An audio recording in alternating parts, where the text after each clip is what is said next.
बिस्मिल्लाहिर्रहमानिर्रहीम। अस्सलाम वालेकुम। A1 टीवी के न्यूज़ स्टूडियो से मैं हूं अनीसा खालिद और मैं हूं सिबरा परवेज। नजर डालते हैं हेडलाइंस की जानिब। 27वीं आईनी तरमीम पीपल्स पार्टी ने आर्टिकल 243 में तब्दीली के सिवा तमाम निकात मुस्तरद कर दिए। NFC फार्मूले में तब्दीली और सूबाई खुदमुख्तारी खत्म करने की तजावीज़ नामंजूर। आईनी अदालत में चारों सूबों की बराबरी पे नुमाइंदगी होनी चाहिए।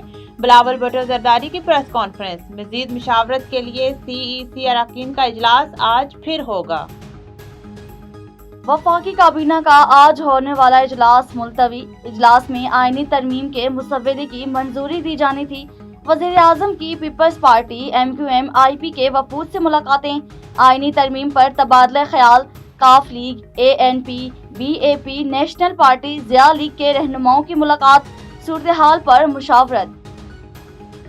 काजाकिस्तान का इब्राहिमी माहिदे में शमूलियत का ऐलान। अमरीकी सदर का खैर मकदम। अमरीकी सदर की वस्त एशिया ममालिक रहनुमाओं से मुलाकात इक़दाम अमन, तावन और खुशहाली के फ़रोग़ की जानिब बड़ा कदम करार दे दिया। कहा कि दीगर कई ममालिक भी क्लब में शामिल होंगे।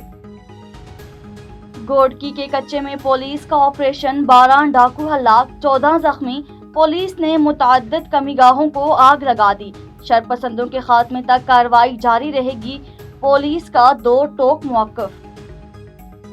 और लाहौर फ़ज़ाई आलूदगी में फिर दूसरे नंबर पर। लाहौर का एयर क्वालिटी इंडेक्स 275 को छू गया। कराची 213 AQI के साथ चौथे नंबर पर। शेखुपुरा, गुजरांवाला और मुल्तान भी शदीद मुतासिर। और न्यूज़ स्टूडियो से फिल वक्त इतना ही। किसी भी खबर से बाखबर रहने के लिए देखते रहिए A1 टीवी। A1 टीवी, सब पे नजर, अंदर की खबर।